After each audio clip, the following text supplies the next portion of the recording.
Alright guys, so I will now show you step by step how I closed $300,000 worth of SMMA clients, with some of them sending me $5,000 within being 30 minutes on a call with me for the first time ever. And I will just now reveal step by step how I do it, how I get them to have that much trust that fast and literally send you 5k USD within the first ever 30 minutes of speaking to you. So without any further ado, let's hop on to my computer and I'll show you everything step by step. Okay, so first of all, closing clients is not rocket science. You just have to understand two extremely fundamental things, okay? The first one is pain and the second one is confidence. And I might explain what I mean by these two things right now, okay? If you understand these two, and I will give you guidelines on how to actually use these two to your advantage to also close a lot of clients that pay you monthly retainers of $2,000, $4,000, $6,000, right? High ticket. Obviously, you always only want to sell high ticket. And I will actually give you questions to ask these clients on the call step by step. We're going through that process to utilize these two things. But first, we want to understand that, okay? So the first thing is pain, okay? Does the client have pain? Okay, imagine you are hopping on a Zoom call with a potential client, okay? They booked in a call through your Calendly, yeah? And the first question you need to evaluate is, does the client have a pain? For example, they want to grow their e-commerce business, but whenever they try to scale their ads, their ROAS is like breaking down and it's like getting way worse, and they just cannot manage to scale profitably. At the same time, they have like some, I don't know, some debts or some bills they need to pay, and they are in a horrible situation and they need to get their ads profitable as soon as possible. Otherwise, the business is going to be bankrupt. This business owner, this hypothetical business owner, has a lot of pain. Yeah, he has a huge pain because he knows if he's not going to solve that problem, he's going to go bankrupt, and that causes a lot of pain in him, right? So if the business owner just comes to the call and says, yeah, that sounded interesting, and many people say that as a smokescreen, but they actually have pain, but you need to find it out, because if people don't have pain, it's almost impossible to sell them something. Almost impossible, okay? If everything's going well and they're totally fine, they're totally happy, they're reaching their goals, it's hard to sell them something, right? So you need to find clients that have pain. And then, is he aware of the pain? That is the next thing, because many have pain but are not aware of that. You have to find out, do they have pain? Are they aware of the pain? Make them more aware of the pain. Make them feel the pain, okay? And do that even before the meeting through your Calendly, okay? So in my Calendly, ask these people questions about where they currently are with their business, where they want to go, what their goal is, and what is currently stopping them from reaching that goal. So I want to evaluate their pain, their problems before the call. That's also called the IKEA principle, okay, because it's kind of invented by the company IKEA, and it leads to the fact that they invest something, they invest time, because they fill out my questions on the Calendly. They invest 5 to 10 minutes, which is not much, but they already invested something into me, which increases the likelihood that they are going to buy from me on the call massively. So this is extremely valuable. Okay, so let's go into these questions that you can use. Okay, you can access these Google Docs down below, so you can get these questions for free. First of all, questions to create a gap. Okay, so you want to clarify their goal. Hey, what is your ideal outcome for the next 6 to 12 months, Mr. Prospect? You gotta find that out. Extremely important. Where do you want your business to be by the end of this year? Like, ask these questions and rehearse them and train them so they don't sound like a script. Extremely important as well.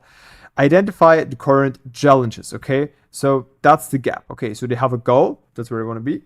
Then they have a status quo, and then they have a gap here. That's what you need to identify. That's the current challenges, okay? So what's currently holding you back from achieving these goals? What obstacles have slowed you down or prevented progress so far? That's the first thing. Then you want to go into the questions to identify the pain. Okay, what is the biggest challenge you're currently facing in your business? You want to find that out. You want to understand them. First of all, you're going to identify the pain. Secondly, you give them the feeling that you care about them by asking these questions. How long have you been dealing with this issue?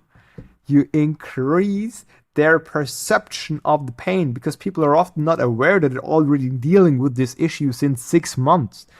Because they don't think about that, because time passes so fast. But if you ask them, they're like, it's like since May. And then you're like, so since 6 months now? And he's like, yeah, 6 months, right? And you like help them to become aware of that pain. How's the problem affecting your business operations or growth at the moment? Okay, then they'll tell you that. You go deeper and deeper into the pain. What happens if this issue isn't solved in the next 3 to 6 months? Also, very good one, because they start to imagine the worst case. Oh, if I don't solve this, maybe the business is gonna go bankrupt in 6 months. I don't know, like, or I'm gonna lose employees or have to fire some employees or whatever things that might come up that they don't want to come up, right? Previous attempts, extremely important. Have you tried anything to solve this problem before? If yes, what happened, right? So don't ask 2 questions at a time. Just ask, have you tried anything to solve this? And then ask this, okay? What would be different if this issue was resolved? Also, they now go into the dream outcome, what they actually want. The motivation to solve the problem. On a scale of 1 to 10, Mr. Prospect, how urgent is it for you to solve this problem right now? Honestly. Then what is preventing you from fixing this issue right now? Okay, so these are just some questions to go into the pain and help the prospect become aware of the pain, which is extremely important. So now we have the first part of this equation, which is pain, figured out. Okay, all we need to do is ask some very good questions to help them get aware of their pain.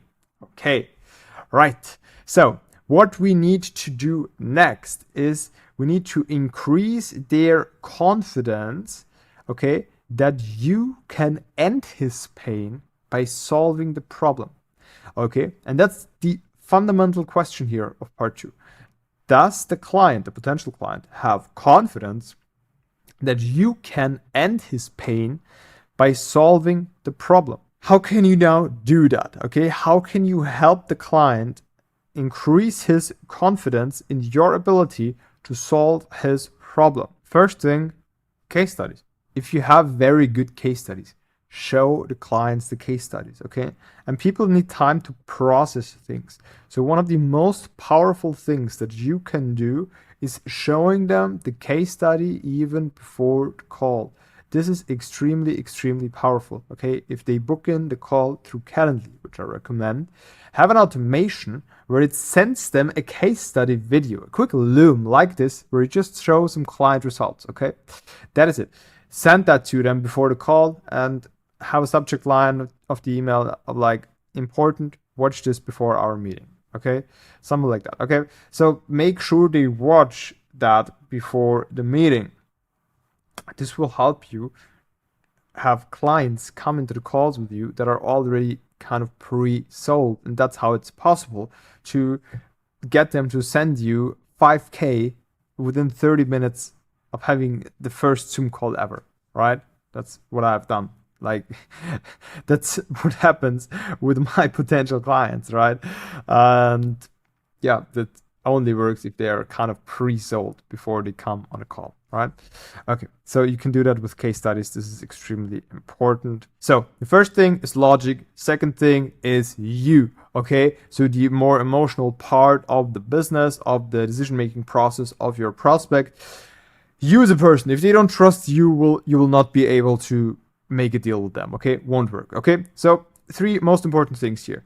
That happens in the first few seconds of the call. They have to perceive you as sharp as a tack, enthusiastic as hell, and an absolute expert in your field, okay? They have to perceive you as these 3 things in the first few seconds of the call, okay? Sharp as a tack, Know what you're talking about. Okay, have a clear plan. Don't be like, hey, how are you?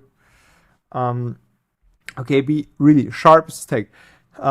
Mention their name. Okay, mention your name if they don't know you already. Okay, and like be sharp as a tack. This is extremely important, and have a clear red line that guides you through the call. You have to lead the call very well. Obviously, you cannot sell something if you don't lead.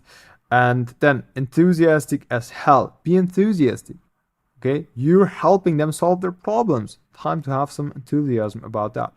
You have to be an absolute expert in your field, also extremely important. You already have that covered if you send them a case study that proves that you're an absolute expert in your field. Okay. Then you must actually believe that you can help this client. Otherwise, you will almost have no chance to help them. Okay, because they will not trust you if you don't give them the feeling that you have 100% confidence that you can actually help them solve their problem. Okay, so you have to actually believe it. If you don't actually believe that you can help them, it almost makes no sense to hop on a call with them, really, okay? Because otherwise you just don't stand a chance. 3 things, okay? Before you can close the deal, you have to get 3 things right. You, the method, and the method in his case, okay? So the client needs to have trust in these 3 things, otherwise they won't buy. Okay, they have to trust you. We talked about that. They have to trust your method. We covered this probably with your case study video where you explain the method a little bit and show the results of your method. And then that's what you have to do on a call. You have to help him understand that your method that you provide to him helps him in his very specific situation. And this is where many people really mess up their whole sales process or the whole closing process because they don't understand this, okay? They think, hey, I'm a trustworthy person, I have provided case studies, why is the client not buying? Because usually, and it's hard to find that out, they don't believe that your solution will work in their very, very specific situation. And you think their situation is not that specific. That's like a dozen of other clients that I've helped. Yes, but they don't know that. And every potential client thinks that they are extremely special and that you have never dealt with that specific situation before because they're so special and all their problems are so special and never seen before. All right. So you have to help them understand that this actually works in their situation. Best thing you can do here, show them another case study from a client or tell them about a client that was in a very, very similar situation and it worked out, right? So for example, they think it's not going to work because like all of these case studies, you help businesses that were already making 100,000 a month. I'm only making 10,000 a month. I don't think it's going to work for me, right? And then I tell them, if I really have this case study, hey, we had this client, Tom here, and he was only actually making 8,000 a month. He was in the exact same shoes as you are right now, and we helped him to get to 80,000 a month within 4 months. And here's the proof, right? If you can do stuff like that, that helps massively, but you have to help them understand that it will work in their situation. Also ask calibrated questions and try to find out why they don't think that it would work in their situation, right? That's extremely important here. If you can get his confidence up in all 3, it's going to be almost impossible. If you can't get his confidence up in all 3, it's going to be almost impossible to close him. Okay, you have to get all 3 parts of this equation right. Extremely important. All right, so actually this is pretty simple. Only 2 things: pain and confidence. Does the client have pain? Are they aware of the pain? If yes, great. Now you only need to get the second thing right, that is confidence. Does the client have confidence that you can help him alleviate his pain by solving his problem or help solving his problem? That is it, ladies and gentlemen, okay? That's how you sell these people, these business owners, and can really cash in money on the first Zoom call that you have with people. It's actually possible if you're very good at doing it. Okay, this is theory, but you obviously have to practice these things. This is extremely important, and this won't work on the first, second, or third call. Reps are one of the most important part of the equation when it comes to being good in sales. Okay, so nowadays I can actually convince people, or don't even have a hard time in having people sending me $5,000 on a call within 30 minutes of knowing me, because I have a lot of reps and a lot of confidence in the service that I can actually help them, and they can feel that, and they ask a lot of very specific and very good questions, and they feel very understood, and they are aware of their pain, have a lot of confidence that I can help them resolve that pain. So why shouldn't they just start right away, right, and take action right on the call? Okay, it makes just sense. But obviously you need to get the reps in, meaning you need to talk to a lot of people, meaning you need to generate a lot of meetings. That's also extremely important. I have videos on YouTube that you can check out on how to generate meetings as well. Just get the reps in, have this formula in mind, have your questions ready, and that's it. That's how you can really close a lot of people very fast if you become very good at doing these two things, making them understand and feel their pain, and making them feel the confidence that you can help them resolve the pain. That is it, ladies and gentlemen. If you're watching this right now, you're on the right path. Keep going. I'll catch you in the next one.